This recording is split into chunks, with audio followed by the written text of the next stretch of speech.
everyone.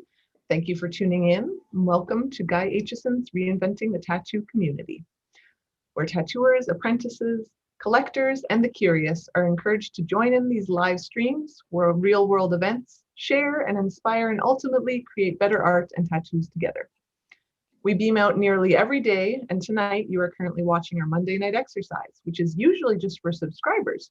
So if you've been curious about subscribing, this is the perfect way to see what these exercises are about. Artists, you can feel free to zoom in a little later on by clicking on the link in the events area on your app or within the community.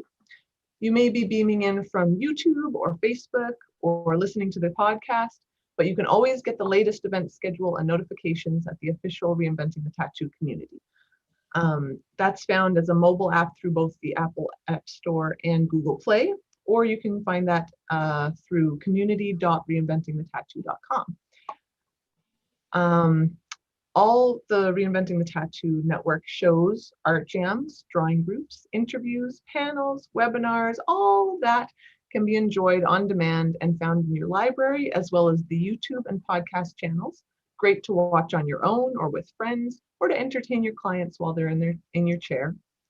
And we're actually beaming out 4 channels 24/7 at reinventing247.com. So you can head there to watch. Something is always going on. And you can also get a goodie bag full of shine cartridges, raw pigments, and other samples. If you're a tattoo artist, we'll need to vet that. On top of special events, there are our weekly regulars. All of these times, remember, are in Eastern time.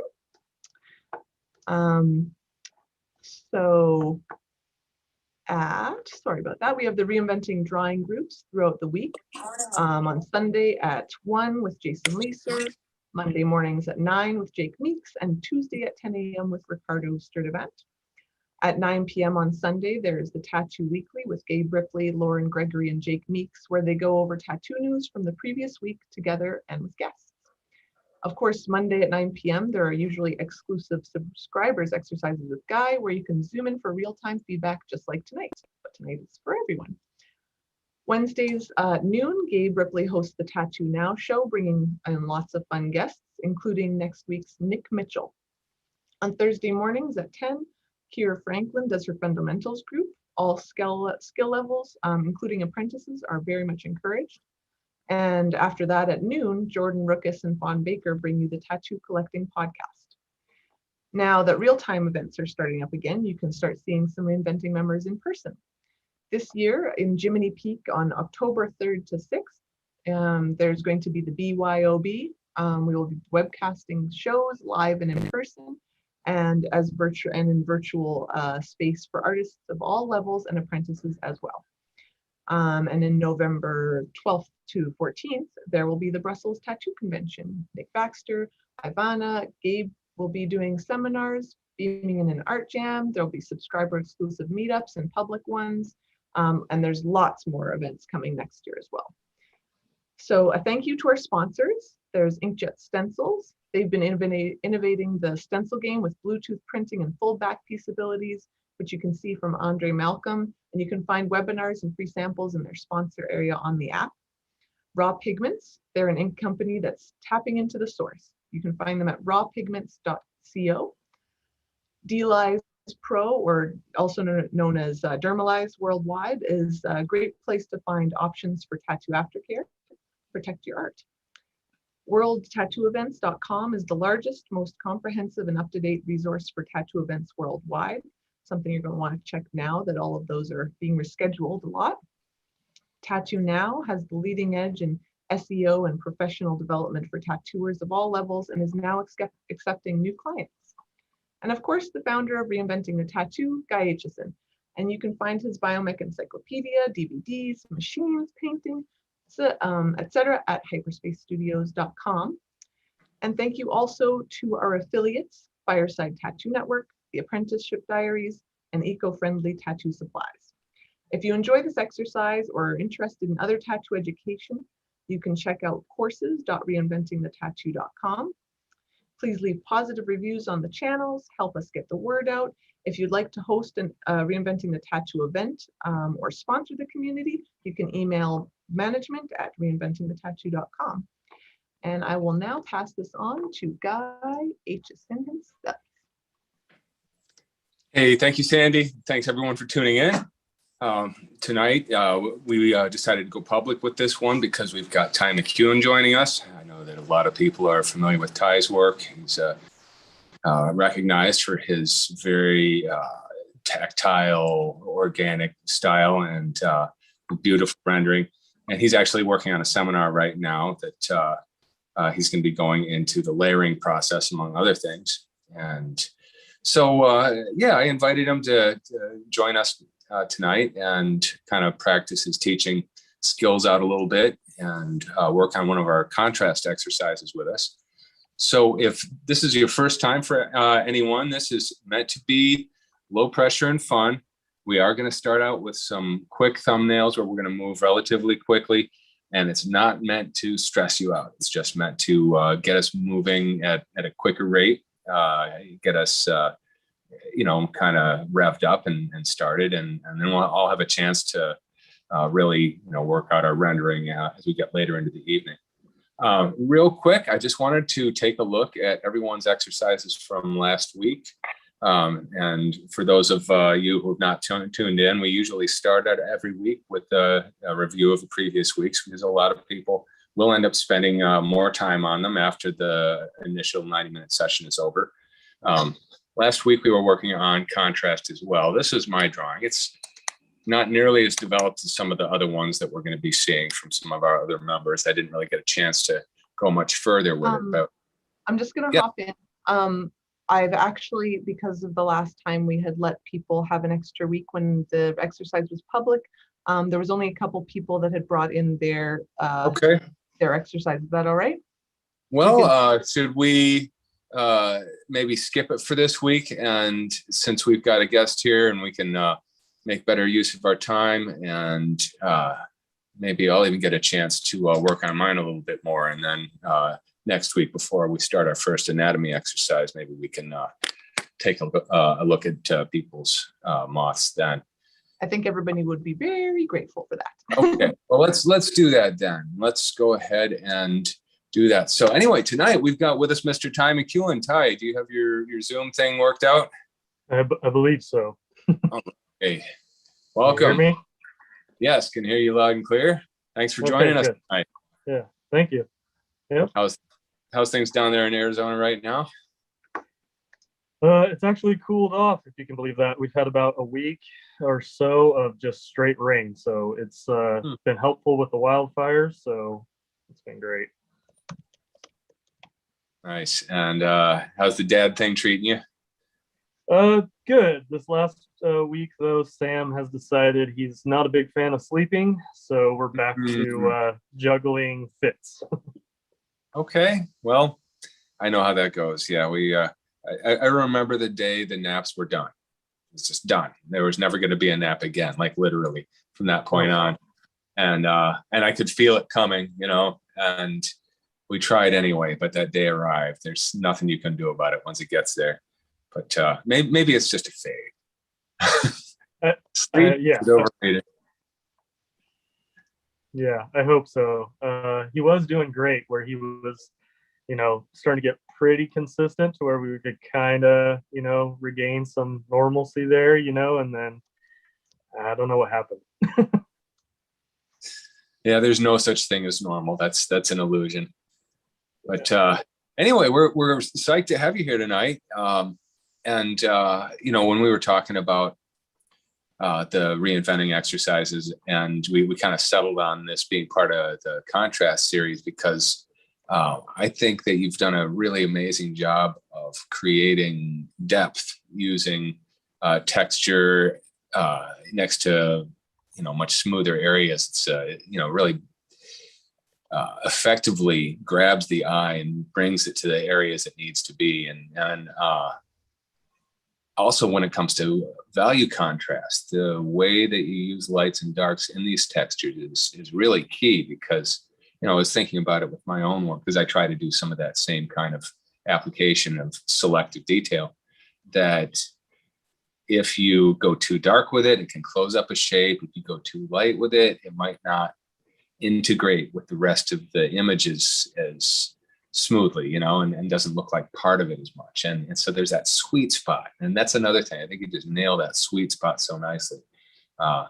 So yeah, we'll be talking about a few different aspects of contrast, but yeah, I'd love it if you would share with us a little bit of just, I don't know if you have like a design philosophy or kind of like a goal that you set out to achieve when you start each composition, but is depth and clarity something that you're kind of keeping in mind from the very beginning of every drawing?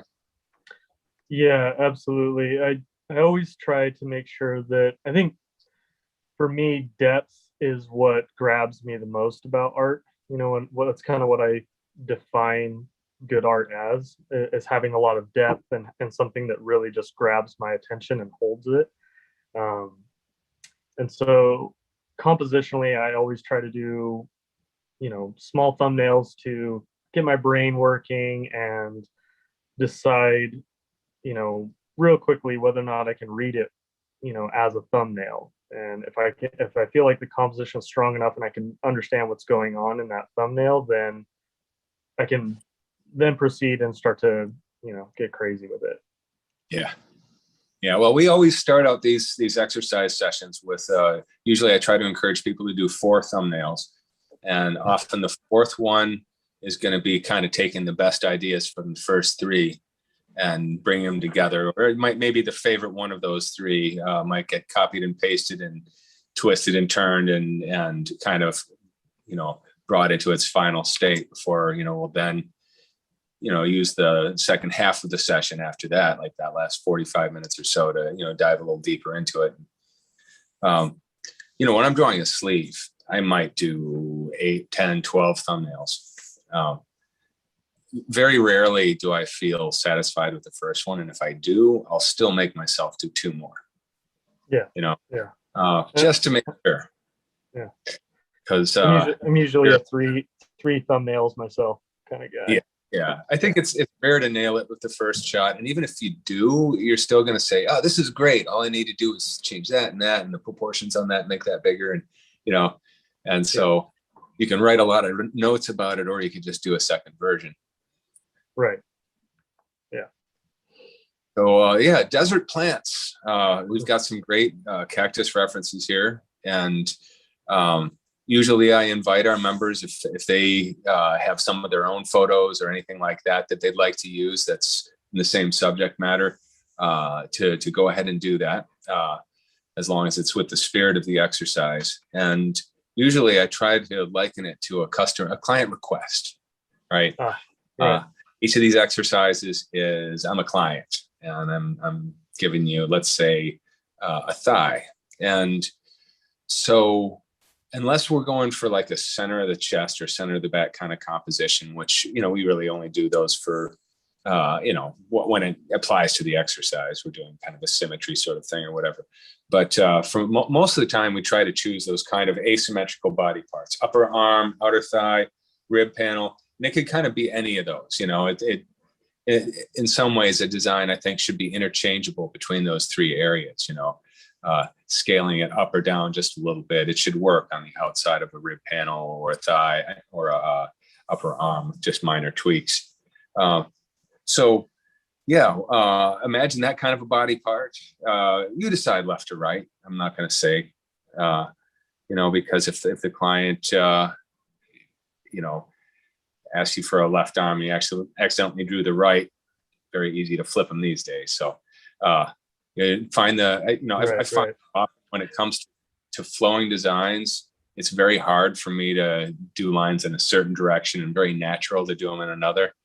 You ever have that, like that? I was just going to ask you that. My default is always to do the left arm, Yeah. It's interesting, right? And I think that also when actually tattooing the left arm versus the right arm, or I especially notice it in the collar areas of the chest and neck area, that one side is really easy to get into and really natural and all the movements are easy. And the other side, the whole time, it's like, how do I do that? I wish I was left. Yeah, it makes Kinda me funny. wish I was like that. Is that Julian Siebert, that bio guy from like Germany or something, that's like ambidextrous? Oh, is Have you he? seen that? Oh, Yeah, no, he I had like not does a heard. lot of stuff where he draws shit on with like two hands, and he does like symmetrical. It's wild, man. Hmm. I mean, that would be a great exercise, just a meditative exercise to try to, do that kind Oh. of symmetrical drawing with your hands. Have you ever tried painting lefty? A little bit. I'm slightly ambidextrous, like I can write a little bit, and sometimes I draw just a little bit with my left hand, but it's not nearly as good. It's a skill you can develop, I think. I mean, I used to do it regularly. I don't really so much anymore. One time, Nick and I did a painting collaboration with our non-dominant hands just for fun. He had Oh, wow. broke left hand, and so he didn't have the use of it. So, we kind of ran with it. But yeah, I guess we're getting diverted here. The flow of this design, choose a left or a right side. Doesn't really matter. But is there anything that you want to say before we dive in? No, I mean, I think that you said pretty much everything that needs to be said. I'm excited to give this a try. I mean, yeah, I think I'm gonna go left. Or sorry, I'm gonna go right just because I naturally go left every time. So I'm gonna challenge Okay. myself a bit here. Oh, hell with that. I'll do that too. All right. I think that I probably do the same thing. Like the mind tree drawings and paintings I've done. I mean, like almost all of them face the same direction, unless it's for a client, and I have to face it the other direction. It's just like certain things. It's hard to break that habit. So I'm going to go ahead and flip my camera around, get situated. All right. And so, are you working digitally or analog tonight? I am gonna try digital. And here, so for my thumbnails, and it's kind of funny because there's this trap that is easy to fall into with Procreate or Photoshop, where you can scale infinitely, right? And Right. quickly, especially with a tattoo design, you can quickly go deep into a place where it's just way too small details or whatever. And so trying to keep track of the scale of things can be a little tricky until you get used to it. For my thumbnails, I usually just try to keep them in a size that I can physically reach off from one hand position. So I've drawn these 4 ovals, and if I zoom in, it's too big for me to reach with one hand position. I have to start moving my whole hand.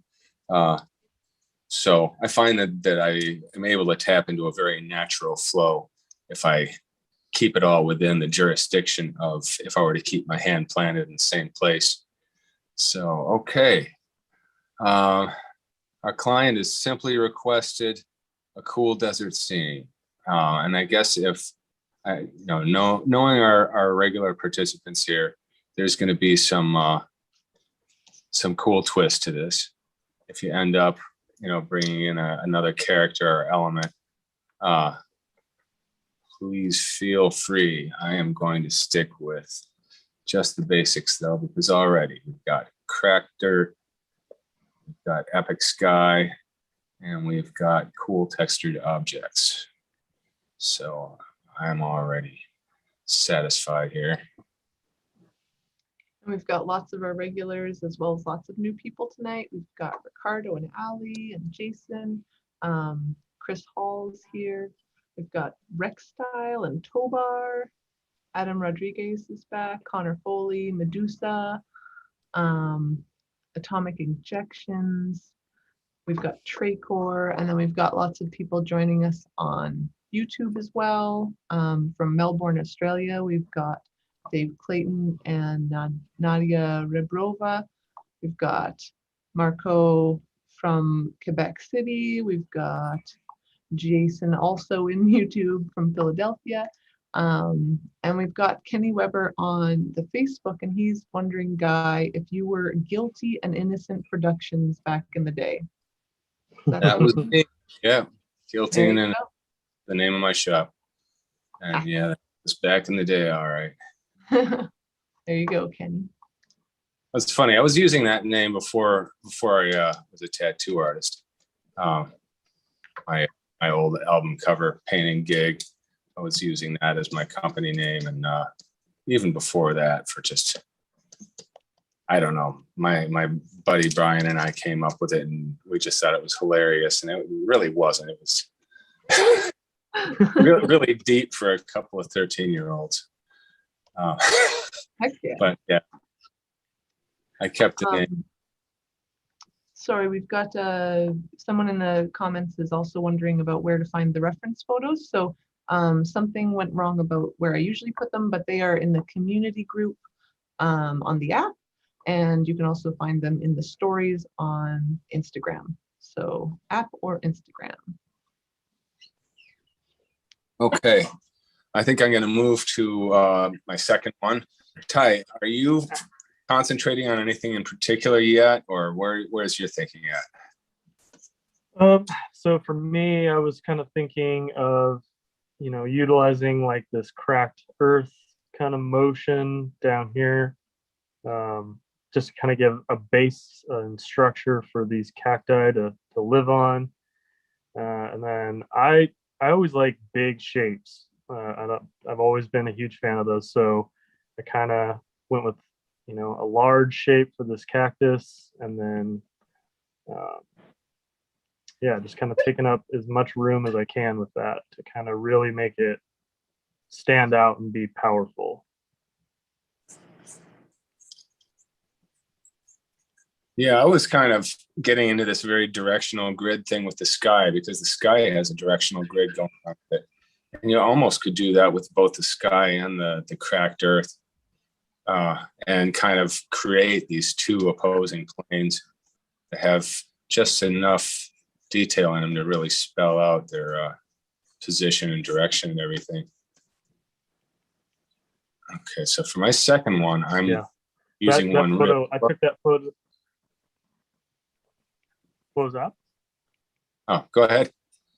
I was gonna say I took that photo at like 5 o'clock in the morning one day.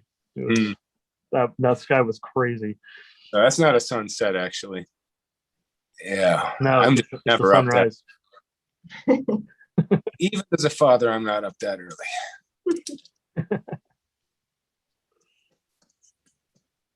That's beautiful. So yeah, for my second one, I'm trying to have a couple different characters of foreground shapes, right? So the one really massive barrel cactus, and then these more spindly, I don't know what we would call these things in the lower right. Ty probably has a better idea of what they're called, but the ones that look kind of like pangolin tails or whatever. So yeah, we end up having a large shape and then some smaller shapes to sort of give it a sense of scale.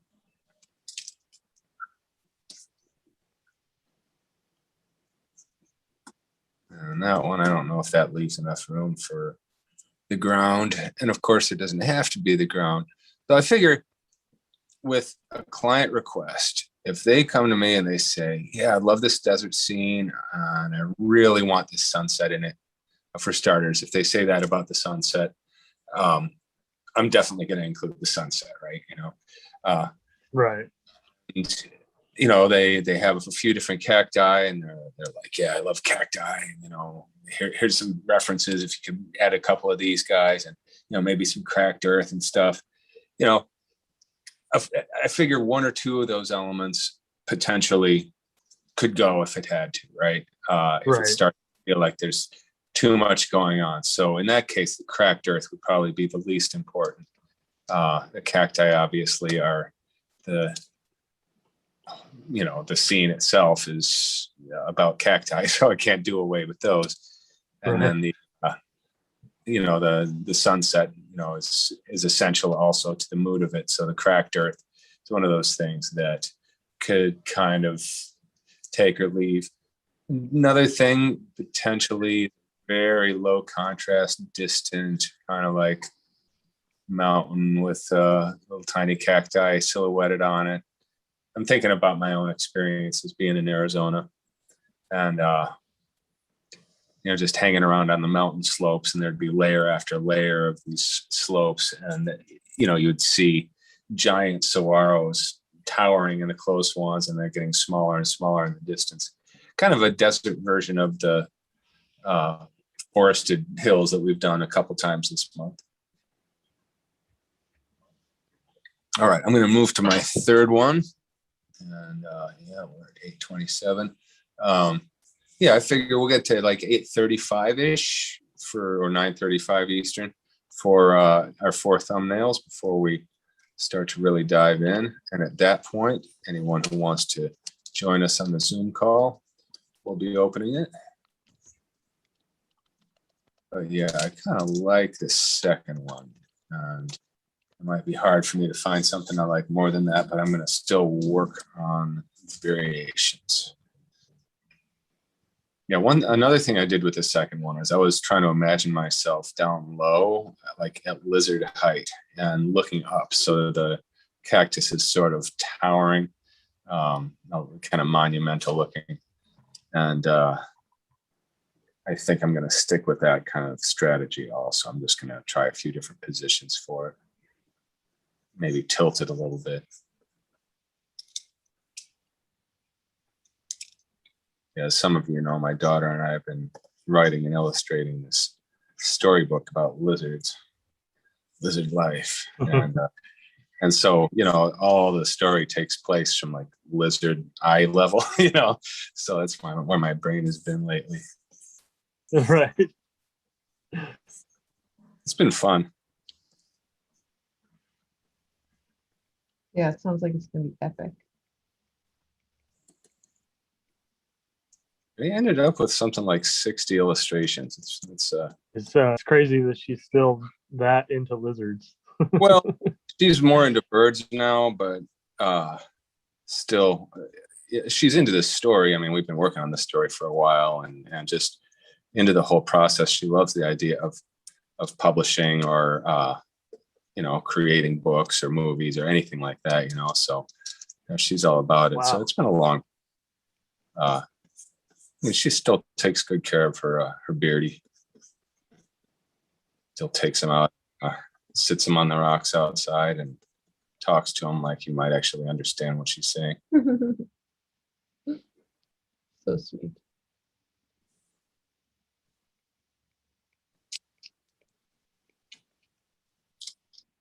All right, so now I'm working on that kind of distant landscape idea. This time it's just a couple of those little prickly pear guys in the foreground instead of these spindly guys, and then the big barrel one. I think I could throw another prickly pear in the foreground of that too. And then, I want to try a couple of these kind of distant, reduced contrast, and as they go farther back, kind of desert mountain slopes. That's sunset. Sunrise, I guess. That's the trick. If you want your sunrise to look like a sunset, you got to be up at 5:15 in the morning. That's okay. That means I only have to stay up another hour or two.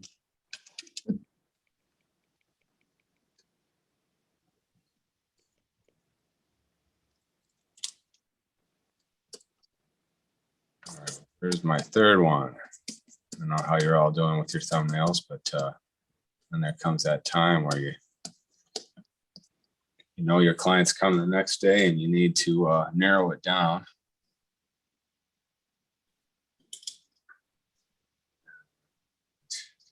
I still kind of like the contrast of shapes in this one. The tilt is sort of nice here, so I might kind of bring those together. I might also be able to work both these spindly guys and a couple prickly pears in there. I think as long as there's a really big barrel cactus shape to anchor it all, I can have a few different foreground cacti.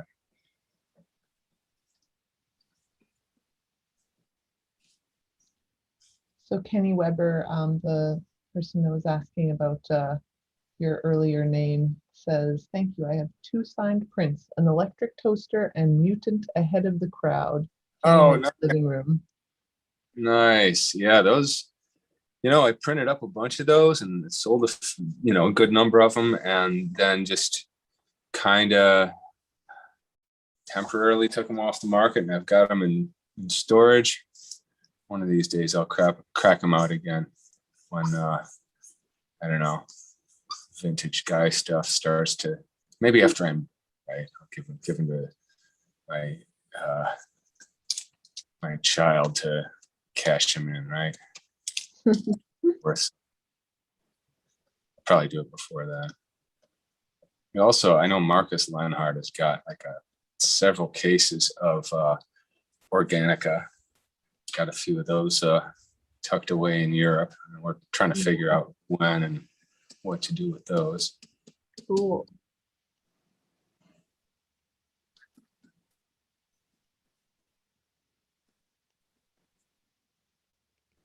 Vintage stuff. Yeah, every now and then somebody will tell me, yeah, I just bought one of your old album covers off of eBay.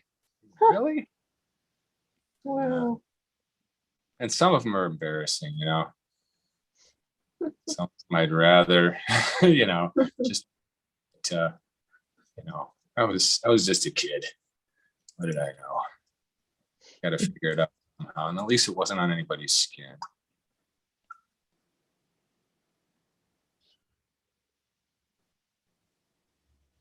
Okay, so I might go back to the third one. Not sure. I guess, Ty, how you been? How's your process going here? Are you getting anywhere closer to being ready to dive into one of them?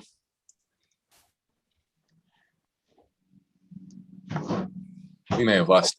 If you're still with us, your sound might not be working, in which case, if you tap the screen, you might see your microphone. Yeah, there you are. You have returned. You're still trying to figure out what I want to pursue more, narrowing in, I think. Yeah. You're sort of echoey. I think maybe it's your web connection. That might be the problem, not your microphone. Can you hear me okay? This nor one is man. Yeah, I can hear you. Oh. Can you hear me? Yeah, all of a sudden you sound normal again, and I can see what you're doing. Okay. So you've got 4 sketches there. Is there one that you would consider a candidate? Yeah, I think I like this one the most, which is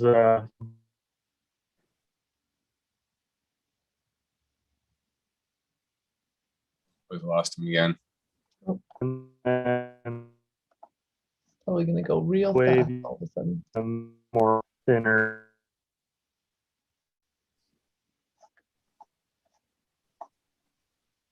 Oh, sorry, Ty, you're kind of like freezing, and we haven't been able to hear exactly what you're saying. You went from really clear to all of a sudden, like your screen blanked and your voice disappeared. And I don't know if you've got a different Wi-Fi network you can hook up to or any other options like that. Oh, we've just lost him. He might be disconnecting and then connecting again. Okay. Which one are you leaning towards? Of mine? Yeah. Oh, I think it's going to be a hybrid. I might have to do a 5th one, actually. That's what I'm doing too. Yeah, I think that's what's going to happen. It's kind of funny because they're such elemental shapes. It's just mostly ovals, right? What's so hard about that? But oh, Ty, I'm back here. I don't know why it keeps kicking me off, but it does. Oh, that's so strange. Yeah, it might just be your web connection. Do you have any other Wi-Fi you can hook up to? No, I might try a different room. Maybe the connection will be a little stronger. Okay. Give me 1 minute. No worries. All right. Well, is it time for us to share out the Zoom link? Oh, we've got a couple people already in the waiting room, and if anybody's wanting to join in, they can go onto the app, and the event listing will have the Zoom in button. And yeah, anyone, it's your first time, you just need some way of propping up your phone. Like I've got this sort of bendy tripod thing with a clamp on it. But if you don't have one of those right now, like Ty just used a tripod and some tape, I think, for his. But if you plan on doing this regularly or joining any of our other drawing groups for like $10, you can get something that's got a clamp on one end, a thing that snaps onto your phone on the other, and some kind of a bendable neck, which, you know, from there you can just position it over your computer or iPad or sketchbook or whatever.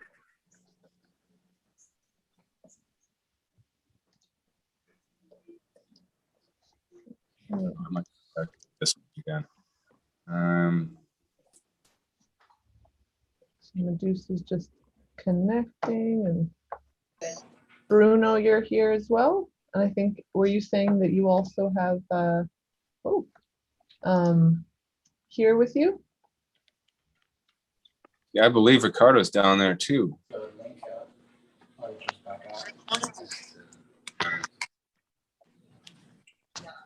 Like they're connecting. We've got Wade Titus and Atomic Injections. Atomic Injections, what's your name? Here with you.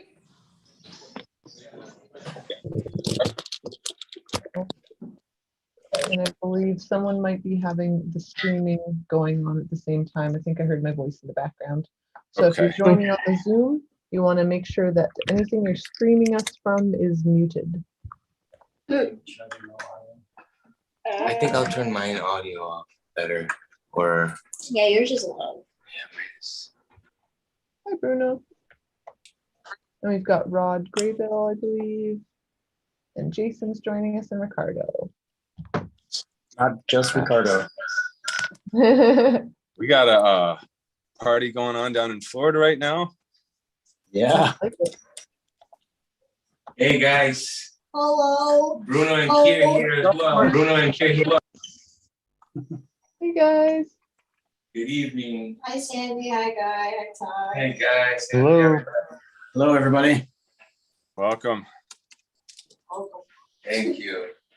Hopefully we get Ty back here in a few minutes. I think he's trying another room. Hopefully he'll get a better. Turned already. Ty, is that working a little bit better for you? I think so. Can you guys hear me better? Hopefully? You sound clearer, yeah. Okay. And to all of our regulars, you'll be pleased to know that I bought a new phone today. And I'm not, well, we'll see, right? Maybe they'll pass the overheating problem on to this new phone. We'll see. But hopefully not. Were you That was having awesome. overheating issues? Oh man, yeah. Well, just when doing Zoom calls, and pretty much only when I was in class. It was, yeah, Oh no. very selective. It really felt like it was an algorithm fucking with me, you know. So you need a new phone. And I did. I went ahead and gave him money for a new phone. It worked. We got you. Yep. But I'm too lazy to learn how to use an Android right now. But I might do that next time if I'm as unsatisfied at how long my next iPhone. It's tempting. Don't do it. It's adorable.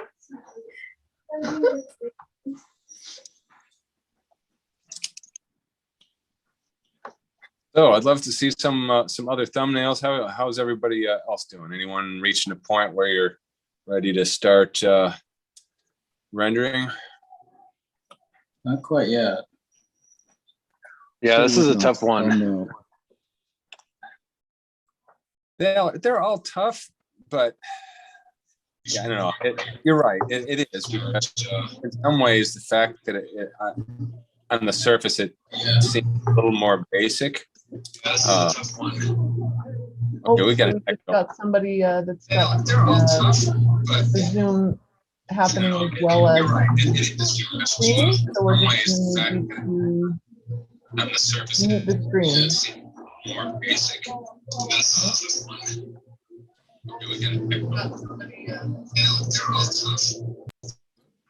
Okay, so that was Rob Stuck 1. So I've just muted you.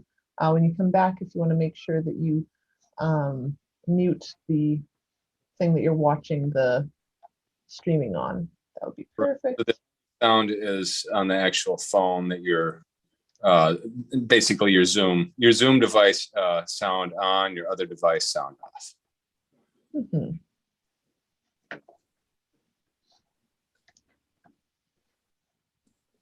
But yeah, in some ways, the fact that it is just ovals, it's kind of like, then there you are faced with needing to find this like perfectly balanced composition. It's almost like sacred geometry, you know? I try not to worry about it too much. Perfection is not attainable. Mm-hmm.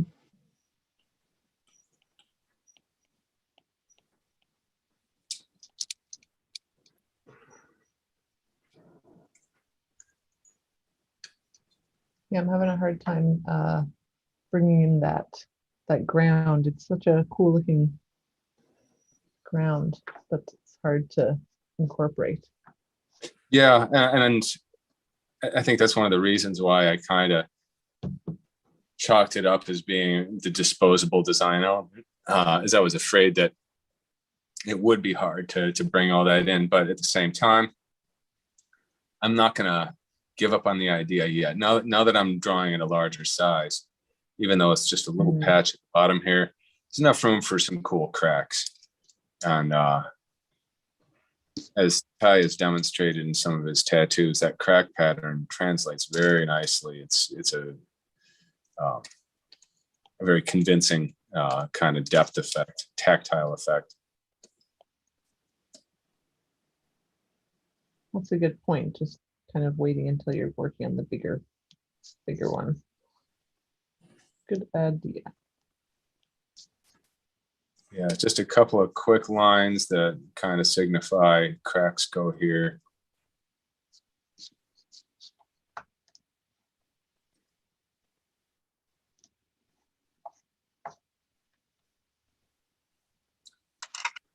So yeah, in terms of surfaces, right now I've chosen to use 3 different kinds of cacti in here, so I've got 3 different surfaces, and you know, so looking at the references, and of course the cactus and succulent world has got an incredible palette of form and texture, but yeah, so these ridges, these are really cool because each ridge has then got these sort of subdivisions,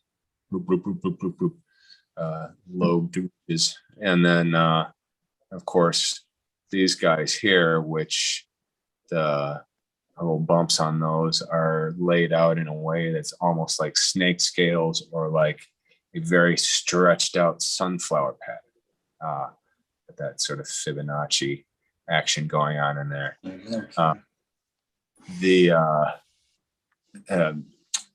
The prickly pear is sort of smooth. You know, obviously it's got the prickles itself. This particular reference doesn't have too much pillowing. You'll see others that, you know, the spaces in between the needles sometimes pillow a little bit, but I'm going to take advantage of the fact that these are relatively smooth because I've already got these 2 other species that have got such dramatic textures on their surfaces. It'll be good to have something that's a little smoother to see that next to.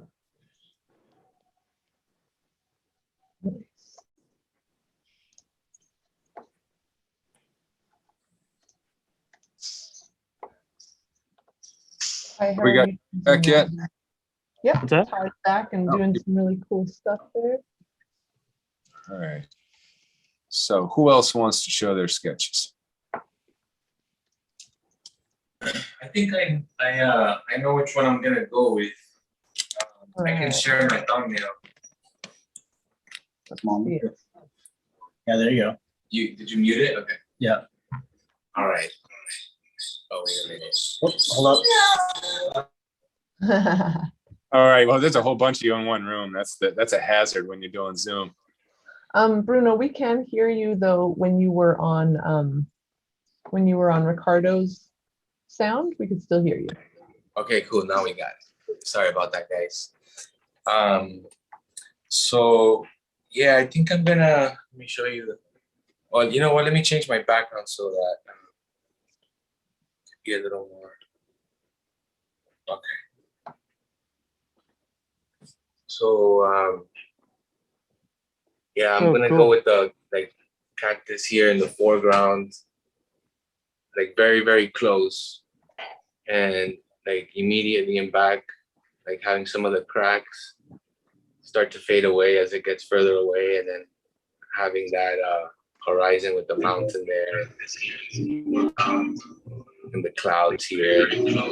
At first I was thinking that I should probably make my darkest tones on the cactus itself, and then probably like some of the lightest tones for the cracks immediately behind, and then this mountain in the back and some of the clouds like in medium tones.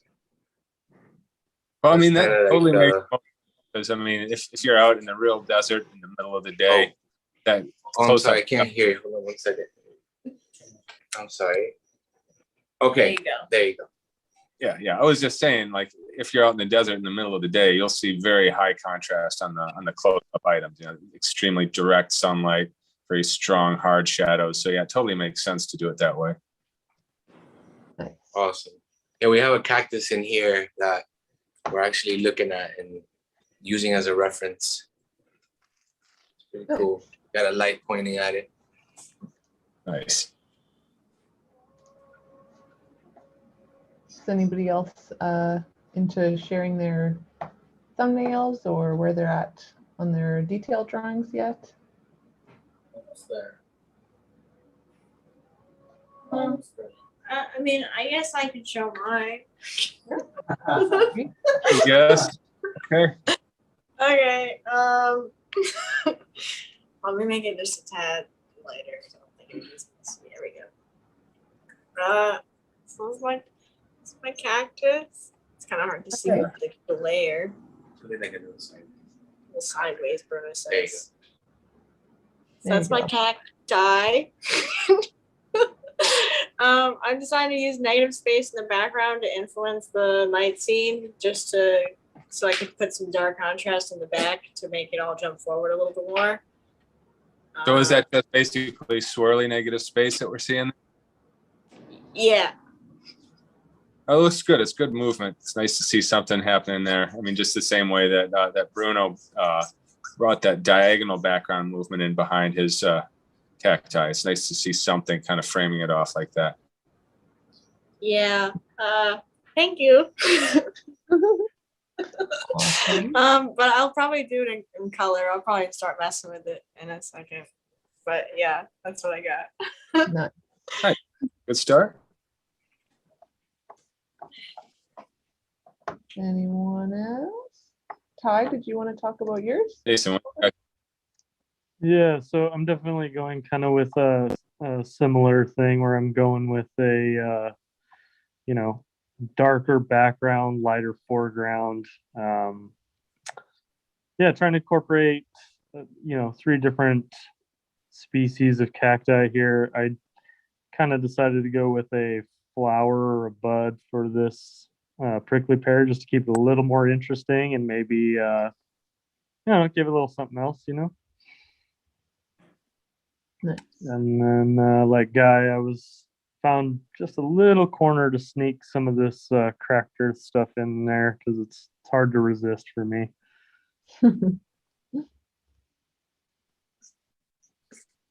Awesome. But I did find that this foreground shape needed to be just a bit bigger, so I'm making some adjustments right now to that.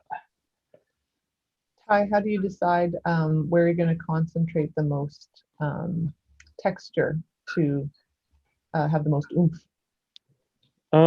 So if I'm doing a value like this, or where my background is dark and my foreground is light, then I try to do all of my crazy textures and high focal point in those foreground shapes, and as it goes back into the background, it's less and less and less.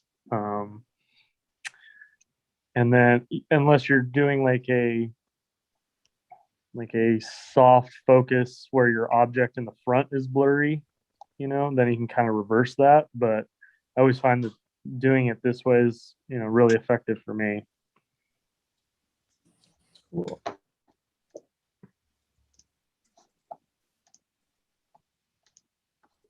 I think I might be the only one doing like light background, dark foreground. I think Bruno had some of that. Yeah, I going. think I'm. Jason, did Just you because I want to wanted show to where you're at? emphasize the sunrise. Yeah, sure. So still working on value study and just blocking in tones. Probably Yeah. go through and Just looking at the big ovals, basically. yep, big shapes. There you go. Good. Good job, buddy. Looking good, Jason. Thank you.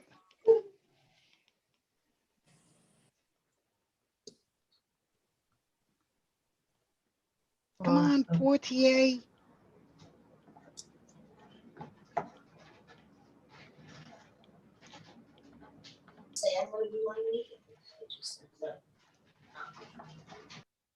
Hey, Jason, I really appreciate the assistant or the critique earlier.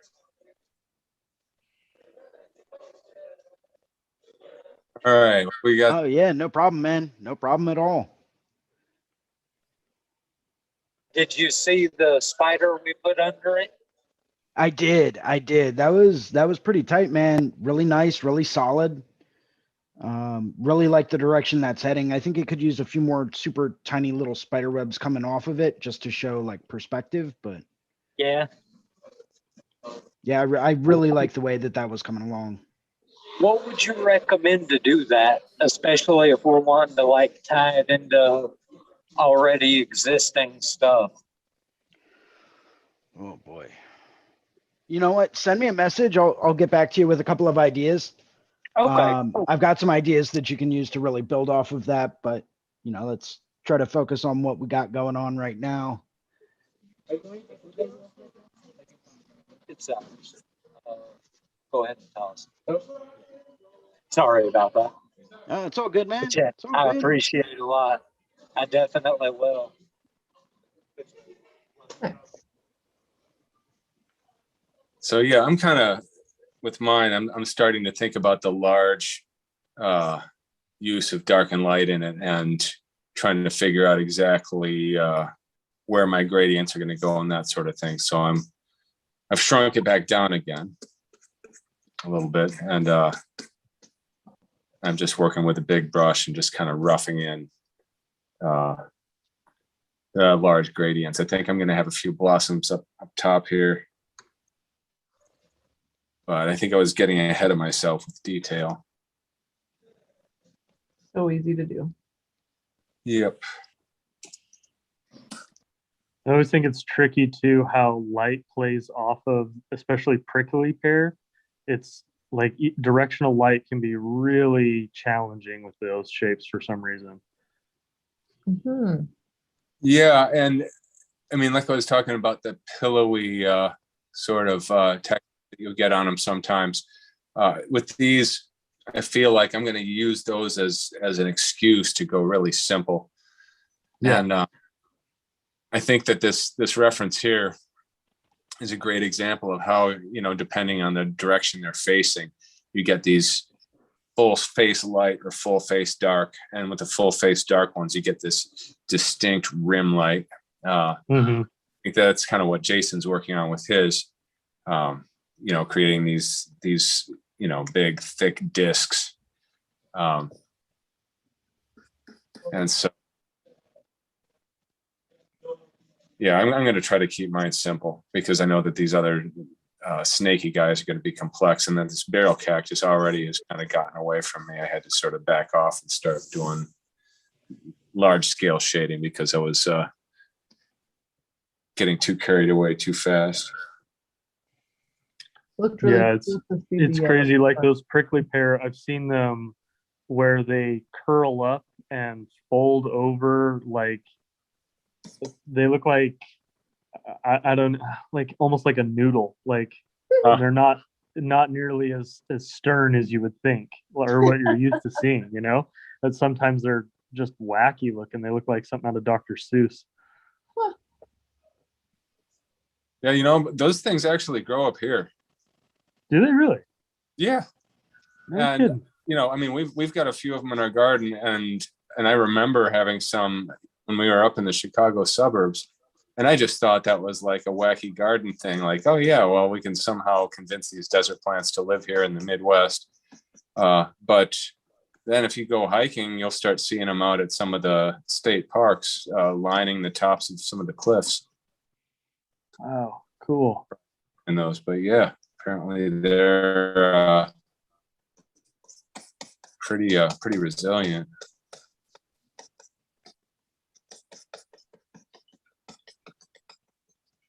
So I'm going light with my background, but I'm still going a little bit darker with it than with the leading edge of this cactus. I think I'm gonna try to get some kind of light medium values behind it. And of course I am drawing on a 50% gray, so I haven't even started lifting highlights out. But yeah, we're actually doing pretty well here. We've got a full half hour left in our session, and it seems like I feel farther along than usual by now, and it seems like a lot of you guys are rolling along nicely. yeah, I could lose the whole half. Yeah, like yours does, Sandy. Oh, how's mine doing? Yeah. I just got to the point where I was like, that's where everything's gonna go. So I can show where that is. And anybody else that's at that point. Then Yeah. Too bad. Yeah, so it's extremely rough looking, but I finally kind of got this that barrel one kind of, it'll be more in the background, and then I really like this guy, that whatever this cactus is, I really like the shapes of those. So I was going to put him in the foreground and then have him like the most detailed and textured with some crackles kind of going all the way back there and getting less and less textured, and then have some nice sky in the background. But I had 4 or 5 other thumbnails before that were just like extremely disappointing. So finally made it to this point. Yeah, that is what it takes sometimes. It's funny. I thought that this would be a little simpler, and I feel like it's going a little bit quicker for me anyway, but I can also understand like it contains challenges that you wouldn't expect. Mm-hmm. Well, it's just like when we were doing anything with like a woman in the foreground or something, and I'm just like, yeah, but some other people might be like, oh no, and there's a cactus, and I'm like, okay, this is a little intense.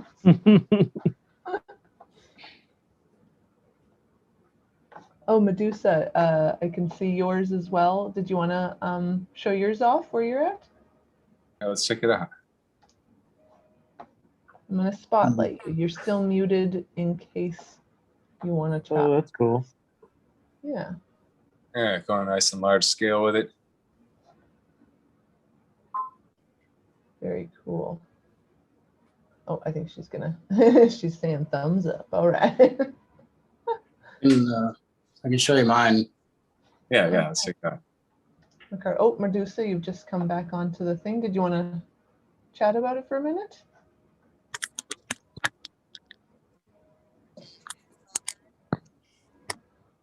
I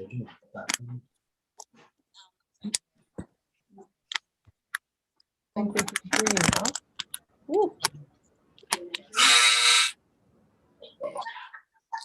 Excuse me.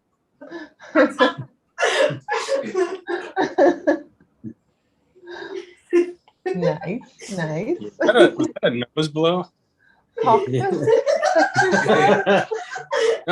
it's because one time we were in a restaurant and I had like gone to the bathroom. I was way back, Oh, hell no. and Michelle was waiting at the table for me. And these two guys at the next table, one of them like sits up bolt straight. He's like, "What the hell was that?" Never let that one go. Startled the crap out of me. Oh, that's good. All right, Yeah. Ricardo, I'll go to yours next. Yeah. Okay. Oh, geez. Oh, wow. Nice.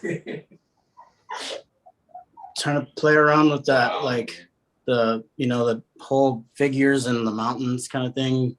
I spent a lot of time riding out there in the desert a few years back, and if you kind of stop and take a quick look or squint your eyes at the horizon, you can definitely see like giants in those mountains.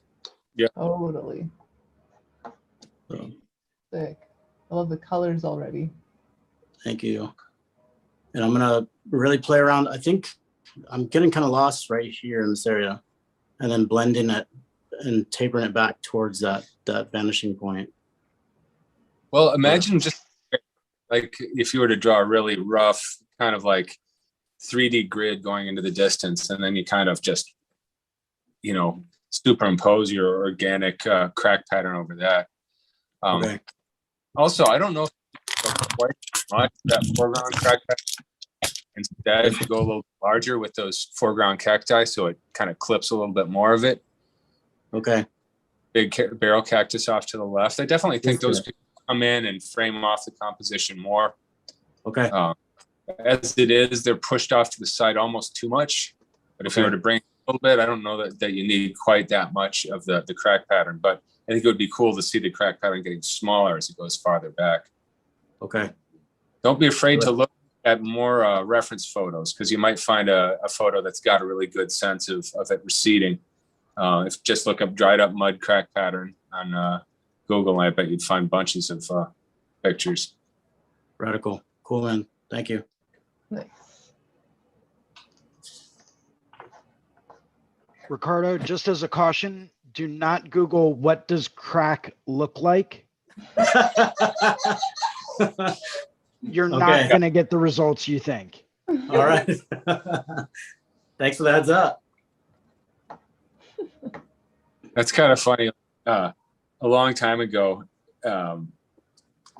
Adrian Dominic, he was not as well known of a tattoo artist, and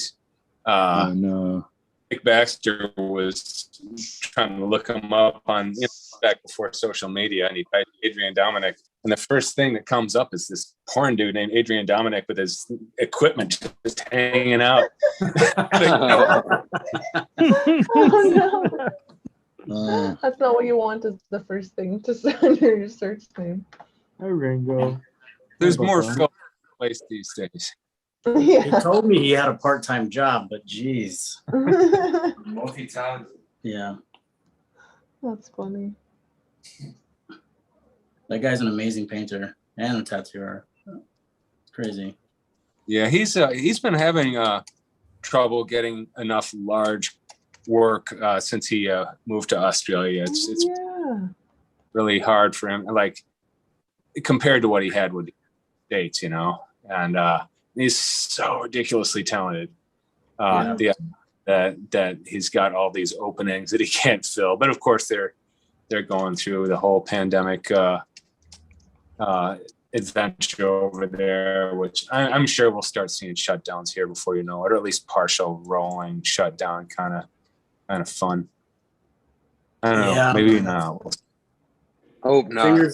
Hope for the best, right? But I've been hearing a lot more about it too. Yeah. Sucks. California will be the first to go. Yeah. Yeah, probably. I mean, and it seems like in the last round, California was kind of back and forth a few times where, just when everybody, okay, finally, we get to rehire people and, start life again. And like 3 weeks later, time to shut down, Oh, which I think in some ways that was a lot worse than just staying shut down the whole time, totally. Yeah. Little tease. And also there's, let's say you run a restaurant, you spend 10, 20 grand on perishables, Yeah. right? And you fire up the restaurant and then you're told to shut down. Like we know some people that own a restaurant down here, and when that happened the first time, they just gave all their employees the food because they just wow. either that or it was just gonna get thrown in the dumpster. Wow. And then the second time, it was devastating. Oh. I have to shut down twice. Like, That's rough. Damn. Yeah, I was hearing about the the possibility of being able to go across the borders, and then it sounded like the States was kind of not opening up at the same time as Canada. So, but then also, yeah, I'm just hoping that that I'm gonna be able to make it down there this year. That would be fantastic. But at this point, I'm like, I have no idea.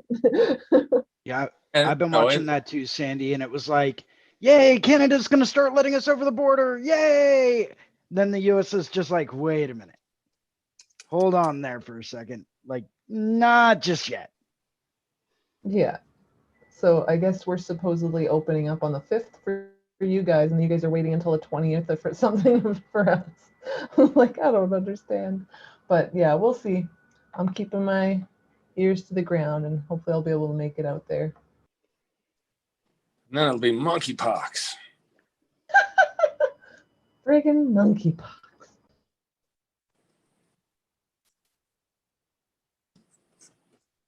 Well, for a long time, my only news source,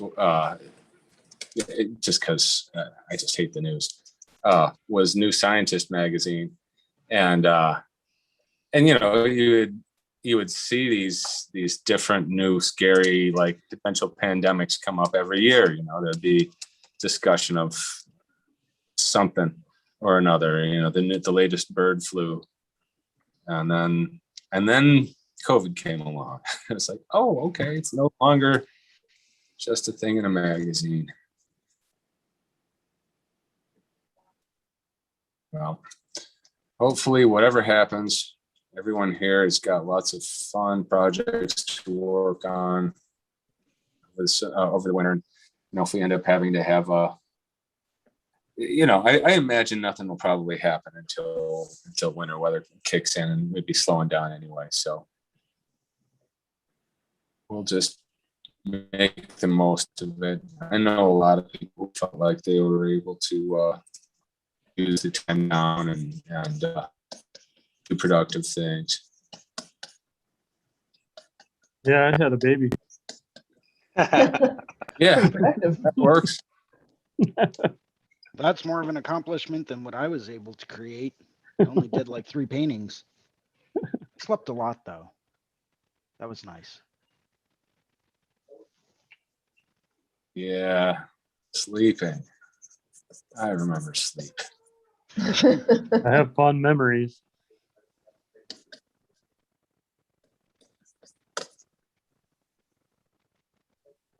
Okay, so I'm just kind of layering in my deep background now. I still haven't gone into my, above 50% gray yet. And this is also worth knowing for anyone who plans on doing this regularly and wants to be able to share what you're doing easily is when you have a 50% gray background, for whatever reason, the phone camera has a much easier time reading detail, like thin black lines and that kind of thing, than if you have a white background. I think the contrast is too great when you have a white background. and it's just hard for the camera to register the thin black lines over a bright white background. Yeah, the white Yeah. balance or something. This is my first one, and I was like set up to paint. I didn't really know what was going down, so I drew a couple thumbnails and Yeah. started putting some paint on the canvas. Well, Cool. there's no wrong way of doing this. And yeah, I mean, I got a buddy that regularly, when he joins these things, he'll usually paint just because that's where he feels he wants to push himself the most. And this is about composition, and painting is as good a place to flex that muscle as anywhere.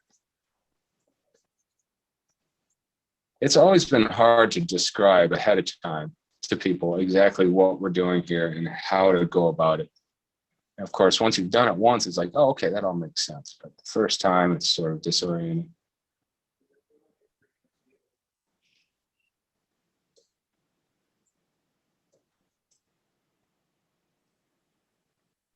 So what do you have going on in the painting? Why don't you go ahead and describe it?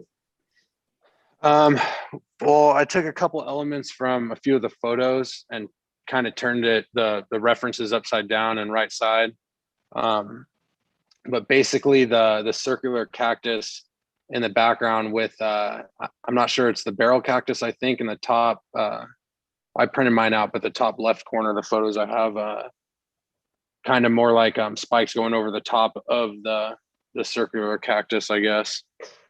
I'm still kind of working on that layout.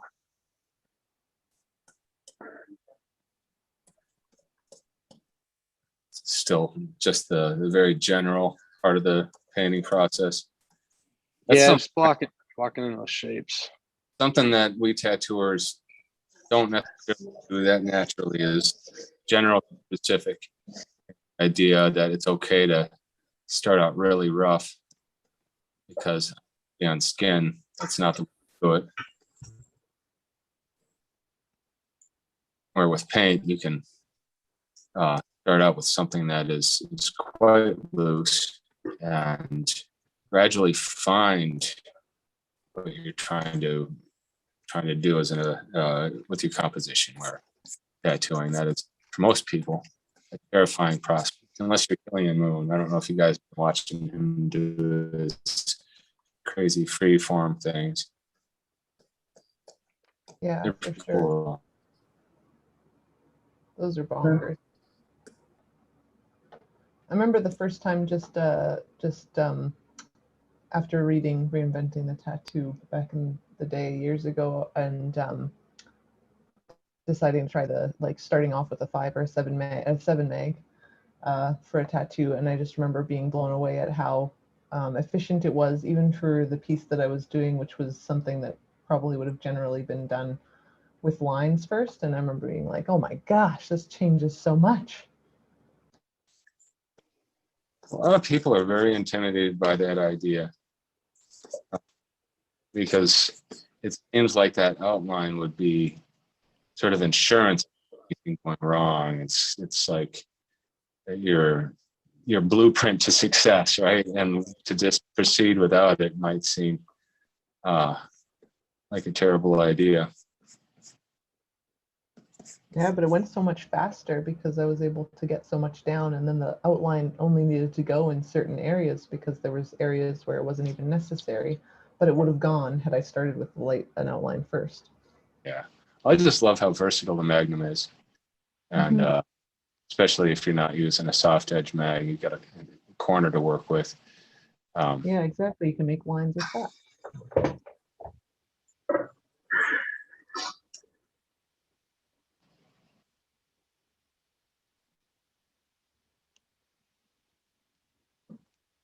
So I'm almost ready with mine to start on a little bit of, I'm going to work my upper end of my value scale.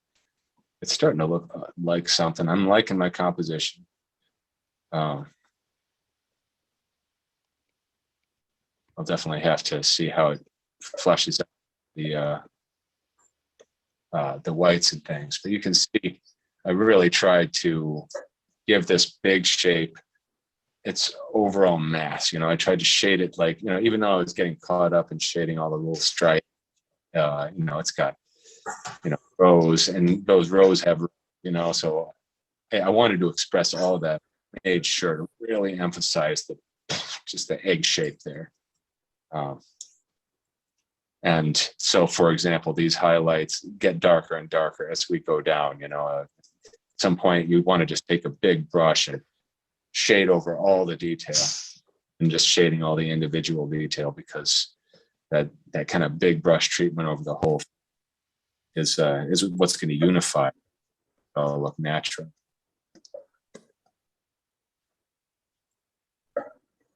You really got the sky super well as well. Jeez Louise.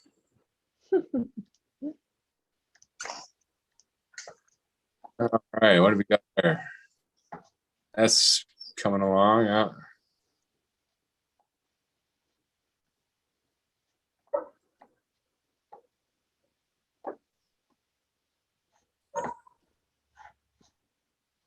Ty, it looks like you're starting to get into the real fine little details. Yeah, just I kind of starting to try to separate this foreground from the background by adding a bit more, detail and texture, and trying to really separate everything out.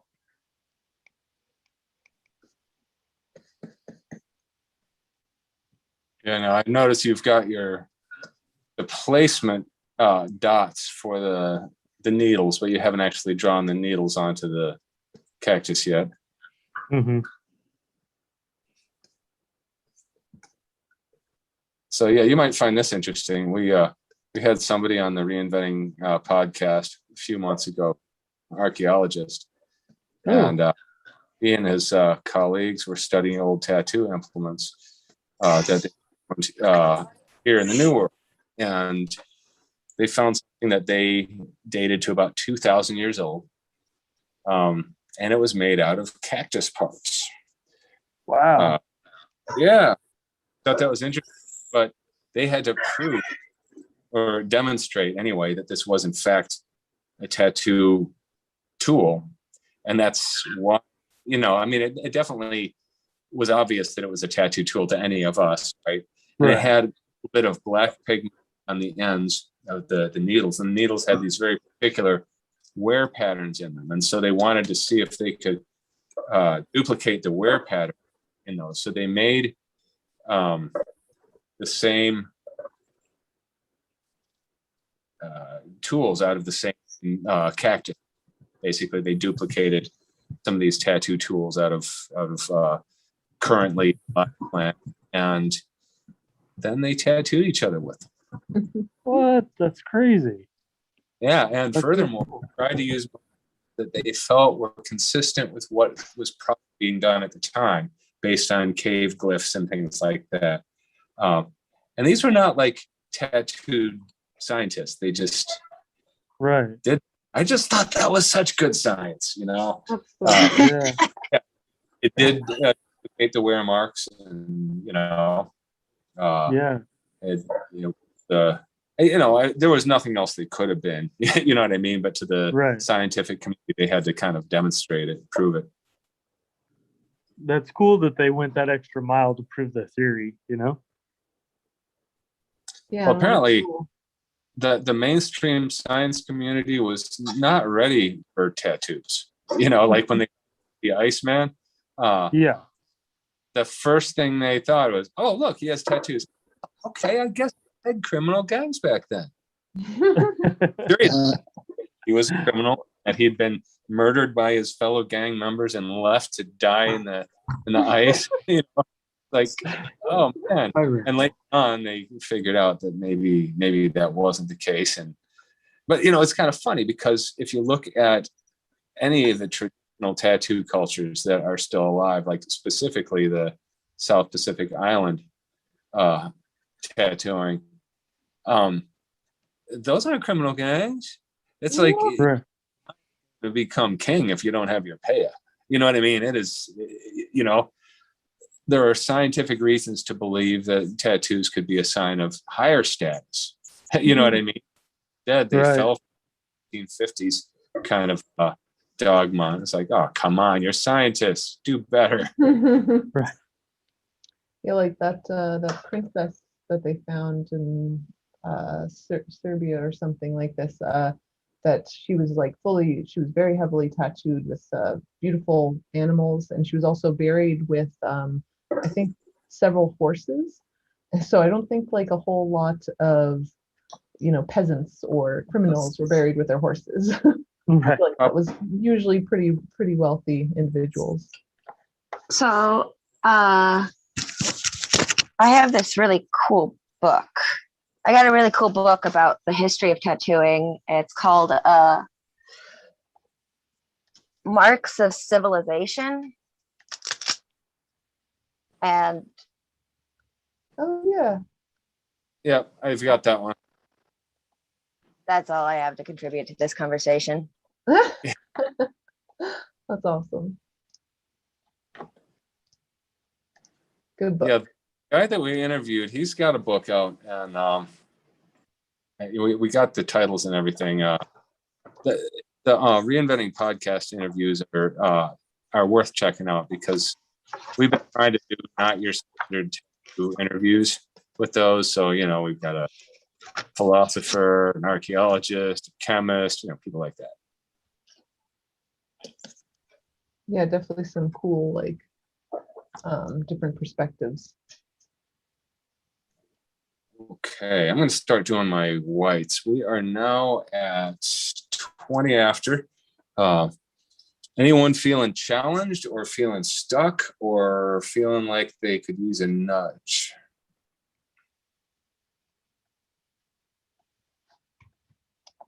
Or looking for feedback. Feeling pretty good. Feel great. I have a question about what I'm doing with my needles. Okay. So, or the pins or whatever the fuck you call, oh, excuse my language. What do you call them on the cactus thing? Yeah. The basically. needle. Yeah. Yeah. Needles, or I guess they call them spines too sometimes. Yeah. We know what we're talking about. You can tattoo with call them needles. Yeah. So I drew mine down with like a darker thing and then decided to scribble in some like white smaller streaks as like a highlight. And of course this is really, really sloppy, but does that convey does that look I think it does. appropriate, or is that stupid? No, I absolutely think it conveys that they're covered in cactus thorns personally. I wanted to give them more of a 3D look with a shine, but of course I did it really sloppy and quick, so it looks like Well, I think wanted them to- how the one that piece that you're working on right there, like how the ones on the backside in shadow are all black, like that definitely helps give that silhouetted edge and push like where your light source is coming from. Does that make sense? Yeah. And then like the ones on the foreground on the other side where it's catching more light have a bit of that white highlight. It definitely comes across to me. Right. I just wanted to make sure that it actually seems like a decent idea and not I'm making this worse. The other thing you could do is, like Ty was saying, having some that are just silhouetted, having some that are just white, and then with the rest, if you want to really make them stand out as if they're being hit by a light source, you're going to want to put the white and the black kind of the same relative to each other. Like always have the white line directly above the black line. And that way the effect will be consistent throughout. And I think actually look more dimensional as a result. It's, just like when you're rendering any texture, you want to make it look like your light source is hitting it, from the same direction. By placing a black line and the white line, the same relative to each other each time, and get that same effect. Nice. I hope I explained myself. Yeah, I think so. I did this really quickly, so I just kind of put the lines generally on top of each other. But I assume, yeah, that I would be also go love, for finer details. I also love Yeah. how you were asking if it was appropriate, considering the rest of the image. I honestly thought that everybody would be doing this. I almost ended up doing it. I was like, wait a second. When I started seeing you guys' sketches, I was like, how How are there not penises everywhere? It yeah. was funny because What are we not you on know, the same book? those of us who do biomech are so careful about that, because Used we to it. could do it by accident.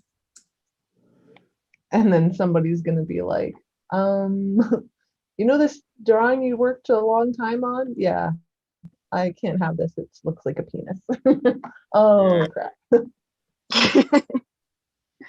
It's better than and having a also- giant rocket ship that looks exactly like a penis, though. Yeah, that seems really poorly thought through. I don't know. I think to some people that just wasn't obvious, Until it's on the internet, and then they're just like, oh no. That's brutal. Is anybody else ready to share where they're at? I can show where I'm at right now. I've got a lot more shadows going on. So definitely just still in the early stages, but working on making sure that this is getting the most attention for nice shadows, and then I'll work towards having tinier and tinier lines. And I think start with- honestly, Sandy, you picked the hardest one, even though it's such a cool cactus. Its shape is sort of elusive, like Yeah. what exactly is the shape, Yeah, what is going on? It's been now a that lot you're of what's fine. going on here. It's like, Yeah. Yeah, wait a and minute. what's interesting too is that those cactus, they don't like as soon as you get the rhythm where those things are, it seems to like We've got somebody that's got us unmuted. I'm not sure Sorry. who it is. Oh, okay, there we go. Sorry, what was that, Ty? I was just saying that particular cactus, it seems like those like they have this particular rhythm, and then all of a sudden it breaks rhythm as far as like where those Yes. like not like nodule things or whatever you would call that, those growth shapes come from. It's like it seems to like if you look at them in the wild, they're very predictable, and then all of a sudden they'll just break from that, and then it's like they start doing a totally different rhythm. It's weird. I It definitely all realized makes that already. sense until it doesn't. What's that? Yeah, exactly. It all makes sense Just until it goes- doesn't. Right. Yeah. Well, and we humans, we're pattern recognition, experts, really. I mean, that's how we succeed at life, is by being able to pick things out. And so we're looking for these patterns, and we find them pleasing as a result. I think nature taught us to feel good when we recognize a pattern, because, we're that much more likely to survive if we can see something lurking in the forest that might eat us, right? Right. But then when it just falls apart before your very eyes, Yeah. or music that is, like intentionally disruptive, I sometimes like stuff like that. Yeah. It builds up these expectations and does not deliver. Take it somewhere else. It's like, that hurt, but kind of like hot food hurts, it hurts in a way that somehow we go back for more. Yeah. Totally. So does anybody else want to show everything that they've been doing off before we're getting close to the end here? Yeah, Everybody's got some really cool stuff going on. I got a little bit more done on mine. See if you guys think. Yeah, let's take it out. Yours was already pretty much complete, Ricardo. Oh, wow. Cool. Yeah. The surrounding cacti definitely are in a lot more definition now. Okay, cool. You definitely have that Yeah, lighting figured out. So what would you think about maybe taking that mountain range and going a little lighter with it? Just tweaking that contrast so that the cacti in the foreground are notably darker, you know, so let's say there's a 15% difference in the value there. That I can see that. might drop it into the background a little bit more. Okay. Do you think that that would have messed with the intensity of the light hitting that ridge on that cactus at all? Or should I keep think that? I think that I think that Okay. as long as you only take it down a little bit, Okay. because then it'll be notably darker on the one side of that rim light. And I think actually the cactus will jump out more as a result, All right. because it'll have a more dramatic amount of contrast in it. All right, killer. Cool. And this one will be a little off topic, but wondering if maybe we would mind taking a look at the picture that Bruna and I and Kier worked on a little bit more last night. Hey, yeah, let's check it out. All right, let's grab it up real quick. This is what chart. Okay. Yeah, it's the charcoal one that we were working on. Let's flip this around.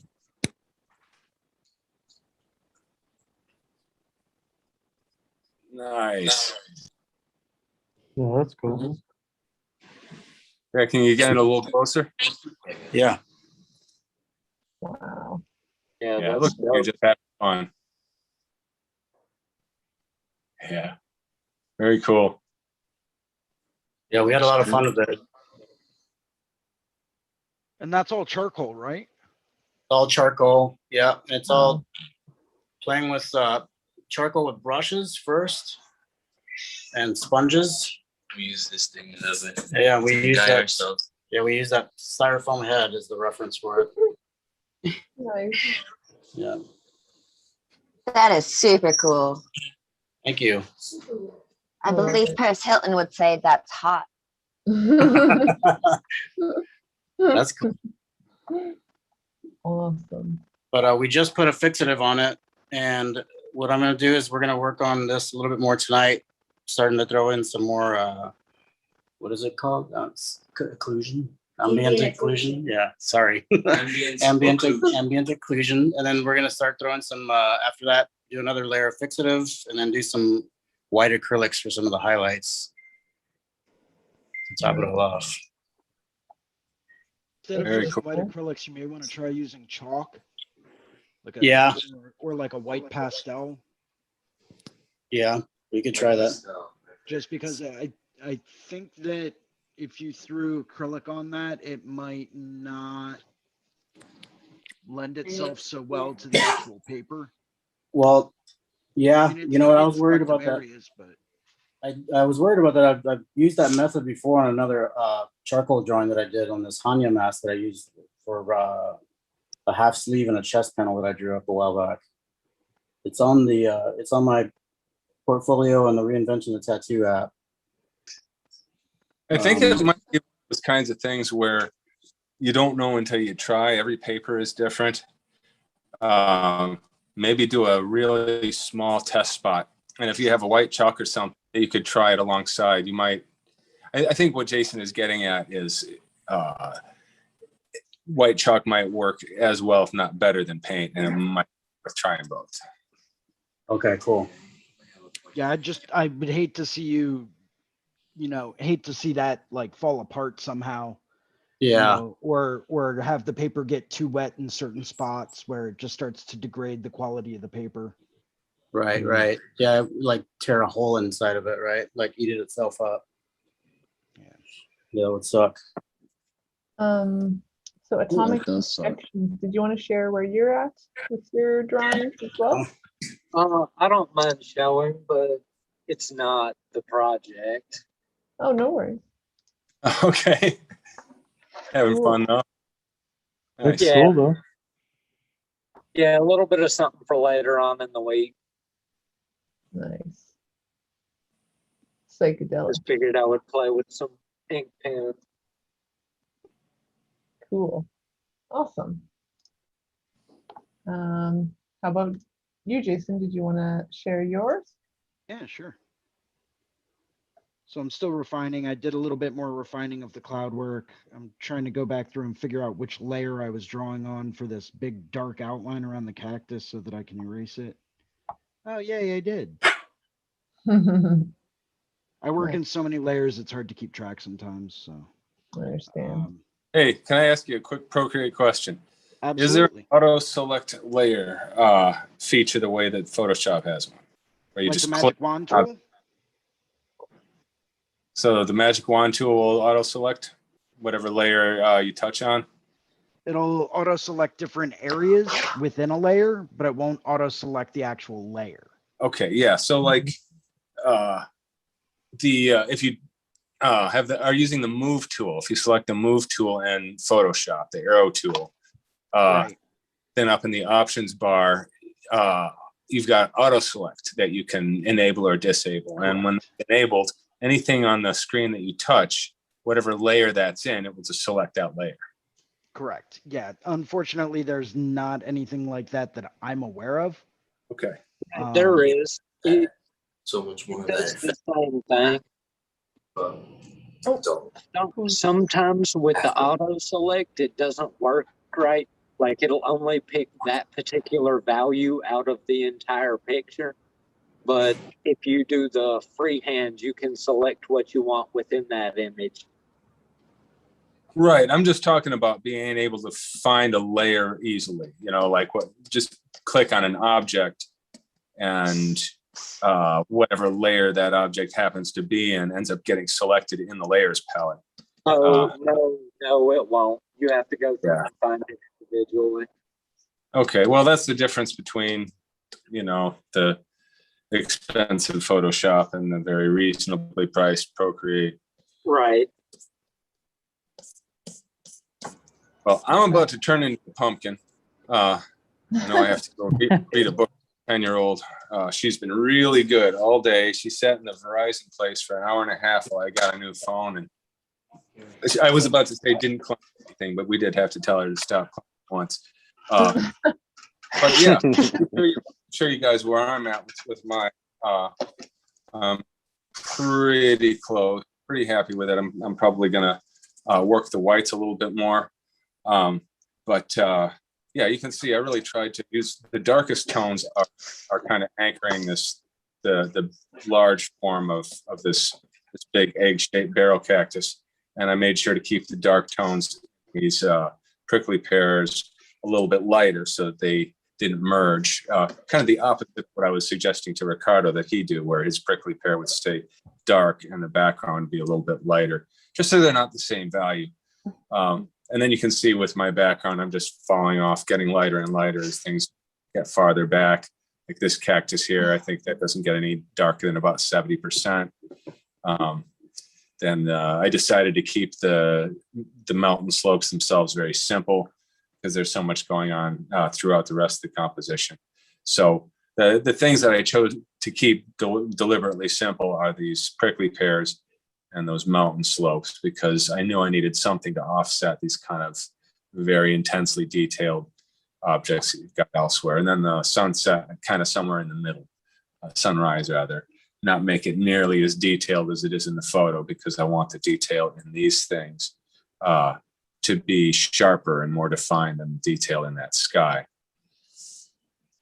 Awesome. I'm at with this, and yeah, if I get another hour in on it, I think it'll be pretty close to where it needs to be. I'm not planning on coloring mine, but don't let that stop any of you. Ty, did you want to talk about where you're at before we head That's off? really coming together. Yeah. So yeah, I'm just kind of picking away, trying to just kind of push and pull is what I call it, where I'm just kind of pushing the background around and making it a little darker, a little fuzzier, and trying to detail out like all these foreground shapes, and like they kind of make this diamond pattern from what I've seen on those prickly pear. So just kind of trying to dial all that stuff in. Yeah, I don't have a ton of time left either. I also have kid duties to take care of, but I'm gonna keep working on this as long as I can.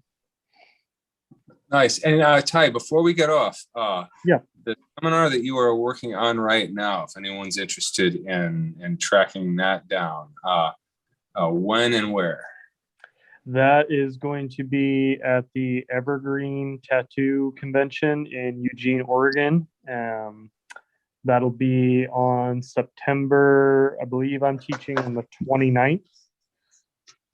It's either the 29th or the 30th. And yeah, so the way Josh does his convention is you kind of buy a package deal, and then you're able to sit in on as many seminars as you want. And I think there's 4 of us presenting. Nice. Right on. And this is going to be Ty's first seminar. So yeah. Yeah. Catch in this historic moment. And chances are, I'm trying to encourage him to record it, but chances are he'll be doing more. But yeah, for anyone who's at that show, definitely should be worth attending. Anyone else before we sign off? Here. All right. Here. Hello? Here. What am I What doing? were you saying, here?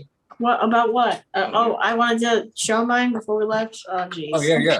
Let's check it out. They caught me off guard. I'm sorry. Okay. Let's get these out of here. That's where I left mine off. Oh, Oh, nice. cool. So yeah, you I definitely. like your color palette a lot. Yeah, you've gotten a lot farther along with your color than most of us.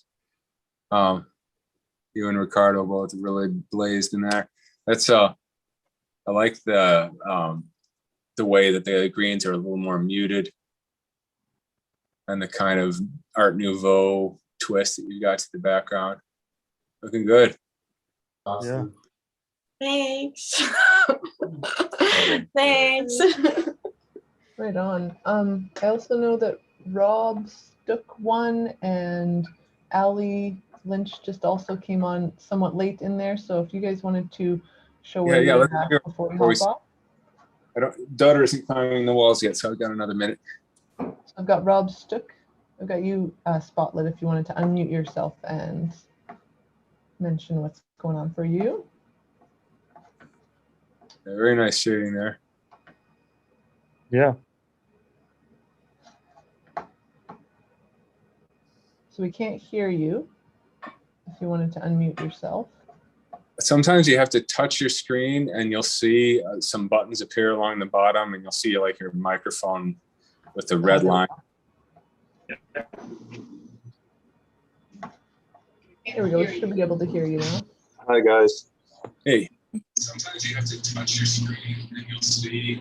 Oh, but you do have the streaming going on. So you just need to mute that. Yeah, how's it going? Going good.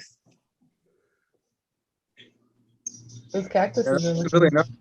slick. My first impression, and I don't know what your plans are with the background, is if you were to limit your true whites to just your foreground and go, 20% or darker with, all the values like behind those white areas, it'd be way more dimensional. Plans are with the background is if you were to limit your true whites to just your foreground. We've got you going back onto your. All the values. I'm just going to mute you again there, Rob. We just had you coming on as an echo again, but that's looking awesome. And then Allie. Hey. Showing here. All right.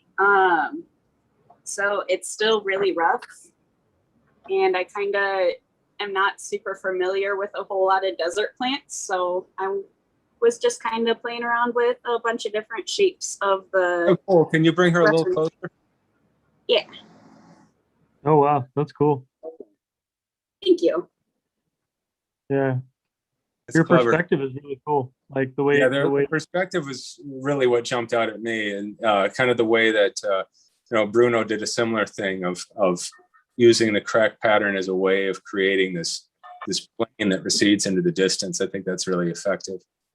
Yeah. I think that the far off mountains don't need to be as dark because right now they compete with the values in the face and hair. If you were to keep that to 50, 60%, give it a really distant haziness, that foreground object will pop out way more. Okay, thank you. Nice.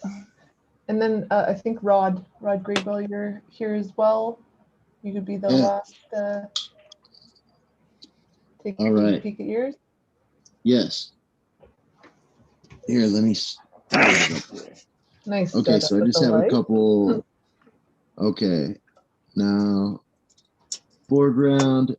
I'll put some cracks here. Maybe this is like some of that earth, and then cactus. Maybe a little bit of a valley in between or something like that. I mean, it's a desert, so it shouldn't have that, but maybe a little bit of space goes down low, and then clouds up here. That was my first. This was my first thumbnail sketch right here. And so it has more of like a big rock in the front. I think I want to tilt, like, angle these things in some way, or curve them in some way like that. And oh, here we go.